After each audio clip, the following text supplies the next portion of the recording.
ওগো, এই নাও লাঠি। এই লাঠি দিয়ে তোমার পেটের ছুঁচোটাকে মেরে ফেলো তো দেখি। নইলে যে ছুঁচোটা তোমার পেটে থাকলে আরো ক্ষতি করবে, তাই না গো? হায় রে পোড়া কপাল! এ আমি কি বউ বিয়ে করেছি গো! শেষে কিনা একটা বোকা বউ বিয়ে করে নিজের কপালে নিজেই কুড়ুল মারছি। হায় হায় হায় হায়! আমার জীবনটাই বুঝি একেবারে শেষ হয়ে গেল। এই বোকা বউকে নিয়ে আমি কিভাবে সংসার করব কে জানে বাবা। ওগো, আমি আবার কি করেছি গো? তুমি এত রেগে যাচ্ছ কেন? আমি তো তোমার ভালোর জন্যই ছুঁচোটাকে মারতে একটা লাঠি নিয়ে এসেছি। তুমি আর দেরি না করে এখুনি এখুনি লাঠি দিয়ে তোমার পেটের ছুঁচোটাকে একেবারে মেরে ফেলো তো। লাঠি দিয়ে আমার পেটে ছুঁচো মারতে হবে না গো। ওই লাঠি দিয়ে আমার মাথায় একটা বাড়ি দাও, আমি মরে যাই। হায় রে, পেটের খিদের জন্য আমি কথার কথা বলেছি, পেটের ভেতরে ছুঁচো দৌড়াচ্ছে, আর তুমি কিনা সেই ছুঁচো মারতে লাঠি নিয়ে এসেছো। তো ছাতা, আমি আর বাড়িতেই থাকবো না, আমি এই গেলাম ধু। ওগো, তুমি এই বৃষ্টিতে ভিজে কোথায় যাচ্ছ? অন্তত ছাতাটা তো নিয়ে যাও। আরে রাখো তোমার ছাতা, খিদের জ্বালায় পেট হচ্ছে ভাজা ভাজা, আর তুমি কিনা নিয়ে এসেছো ছাতা, যত সব। আশ্চর্য, উনি রেগে গেলেন কেন? আমি আবার কি করলাম?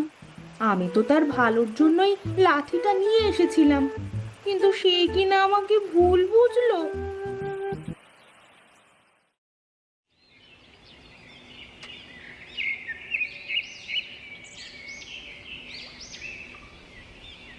আরে রতন দাদা, তুমি না একটু আগেই বাড়িতে খাবার খাবার জন্য গেলে, আবার এখনই চলে আসলে যে?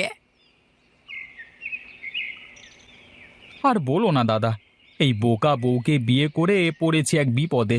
আমি খিদের জ্বালায় বলেছি, ওগো বউ, খিদের জ্বালায় পেটের ভেতরে ছুঁচো দৌড়াচ্ছে, আর সে কিনা আমার জন্য একটা লাঠি নিয়ে এসেছে সেই ছুঁচোকে মারতে। এসব কি বলছো তুমি দাদা? আরে দুনিয়াতে এরকম বোকা হয় নাকি গো? বলতে হবে রতন দাদা, তুমি একটা ভালো বউই পেয়েছো, হ্যাঁ?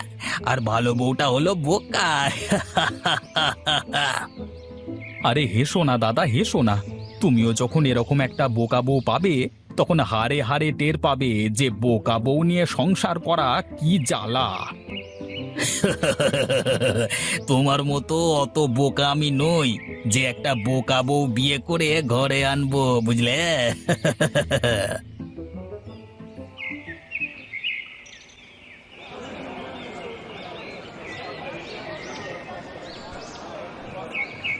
আগে দাদা, আমাকে বড় দেখে একটা রুই মাছ দাও তো। আহা, অনেকদিন পর রুই মাছ খাওয়ার জন্য মনটা ছুটে গেছে। হাহা, আজ পেট ভরে রুই মাছ দিয়ে ভাত খাবো। আগে দাদা, ঠিক আছে, এক্ষুনি আপনাকে বড় মাছটা দিচ্ছি। তবে বড়টা হলো 10 টাকা আর ছোটটা হলো 2 টাকা দাম। এখন বলুন তো আপনাকে কোন রুই মাছটা দেবো দাদা? আরে বড় রুই মাছটাই দাও, ছোট রুই মাছের স্বাদ কেমন একটা ভালো লাগে না। আচ্ছা দাদা, ঠিক আছে, আপনাকে এখনই বড় রুই মাছ দিচ্ছি।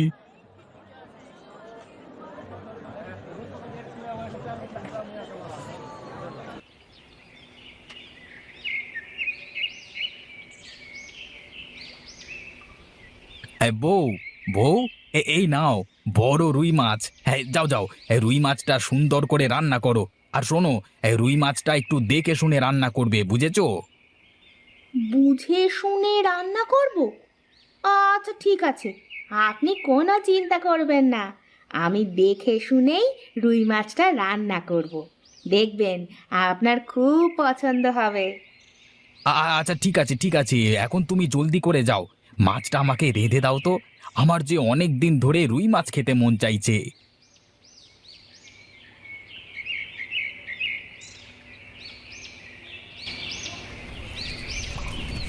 ও মা, দেখো দেখি, আমি একদমই ভুলে গেছি। আমাকে যে উনি মাছ দেখে শুনে রান্না করতে বলেছিলেন, আর আমি কি না না দেখেই মাছ রান্না করছি। না না, এখন আমি সারাটা সময় মাছ দেখে শুনে রাখবো।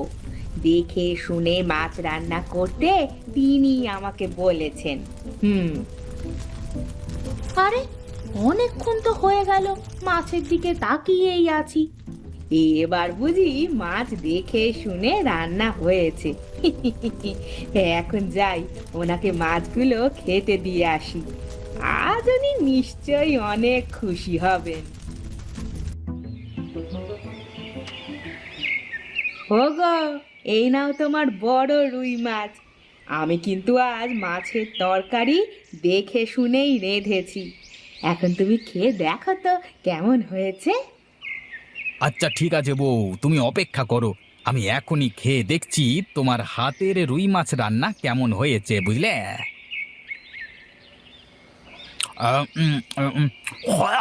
ফু, ফু। এ কি, তুমি এসব কি রান্না করেছো? হ্যাঁ, এগুলো কি মানুষে খায়? হ্যাঁ, কেন গো, কি হয়েছে? মাছ রান্না বুঝি ভালো হয়নি, তাই না? এটাকে তোমার মাছ রান্না বলে? ছি ছি ছি ছি! তোমাকে আমি কিভাবে মাছ রান্না করতে বলেছি আর তুমি কিভাবে রান্না করে দিয়েছো? হ্যাঁ, এটা তো মাছ রান্না করনি, শুধু মাছ সেদ্ধ করে নিয়ে এসেছো। ও মা, তুমি তো বললে এভাবে রান্না করতে। আমি তো শুধু তোমার কথা মতোই রান্না করেছি গো। আরে, আমি তোমাকে কিভাবে রান্না করতে বলেছি? আরে, আমি কি তোমাকে বলেছি নুন তেল ছাড়াই শুধু মাছ সেদ্ধ করে নিয়ে এসো? কেন, তুমি তো বললে আমাকে দেখে শুনে মাছটা যেন রান্না করি। আর আমি তো তোমার কথা মতো চুলোয় মাছ বসিয়ে দিয়ে সারাক্ষণ দেখে শুনে রান্না করলাম। এখন যদি মজা না হয় তাহলে কি আমার দোষ বলো তো? ঘাট হয়েছে আমার, তোমাকে মাছ রান্না করতে বলাই আমার বেশ ঘাট হয়েছে গো, যত সব। এই শোনো, তুমি আজই তোমার বাপের বাড়ি চলে যাও। আমি তোমাকে এই বাড়িতে আর একটা দিনও রাখবো না। তুমি যাও এখান থেকে, যাও।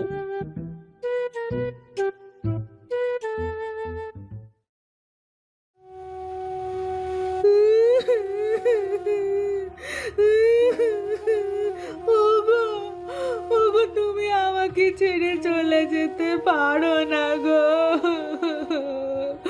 ওগো, তুমি কোথায় গেলে গো?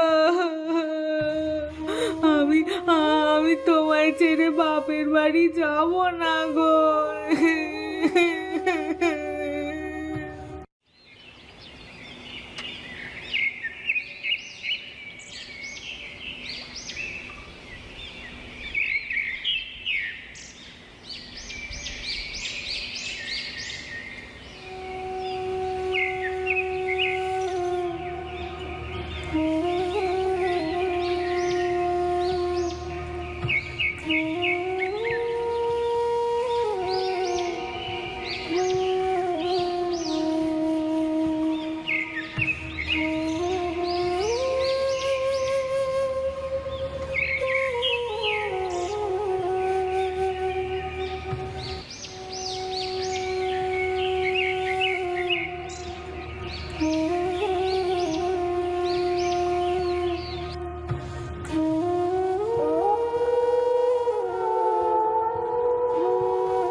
কি গো রতন দাদা, আজকাল তোমার আবার কি হলো গো? সব সময় তোমাকে মন মরা দেখছি যে। তা কি হয়েছে আমাদের বলবে তো, নাকি এভাবেই মন খারাপ করে বসে থাকবে? হ্যাঁ, আর বলো না মদনদা, বউকে ছাড়া যে একদমই ভালো লাগছে না। আজ কতদিন হয়ে গেল বউটাকে দেখছি না, তাই আমার মন খারাপ গো। সে যাই বলো রতনদা, তোমার বউটা বোকা আছে বলেই তুমি ভালো আছো। নইলে যে তোমার সংসারে কি হতো সেটা আর নাই বা বলি। আমাদের করিম ভাইকে তো চেনো, তার বউ যে চালাক, ওরে বাবা রে বাবা, সারাক্ষণ করিম ভাইকে নাকে দড়ি দিয়ে ঘোরায়। হ্যাঁ, সেই হিসেবে তোমার বউটা একটু হলেও ভালো, বুঝলে? এখন যে কি করি সেটাই বুঝতে পারছি না গো। নিজের লাজ লজ্জা ভেঙে আবার বউকে আনতেও যেতে পারছি না।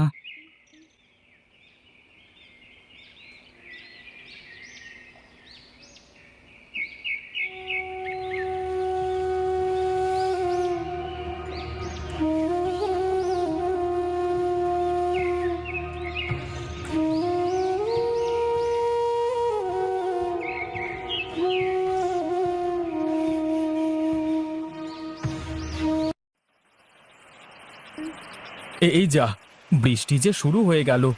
এখন এই বৃষ্টির দিনে তো আর মাছ ভাত ভালো লাগবে না। যদি একটু গরুর মাংস কষা হতো, আহা, পেট ভরে ভাত খেতে পারতাম। আজকে আজকে বউটা যদি বাড়িতে থাকতো, তাহলে ওকে দিয়ে একটু মাংস রান্না করাতে পারতাম। কিন্তু ওকে তো আমি বকাঝকা করে বাপের বাড়িতে রেখে এসেছি। এখন আবার ওকে আনতে যাব? না, এই বউকে ছাড়া যে আমার একদমই ভালো লাগছে না। যাই যাই, ছাতাটা মাথায় দিয়ে বউকে নিয়ে আসি গে।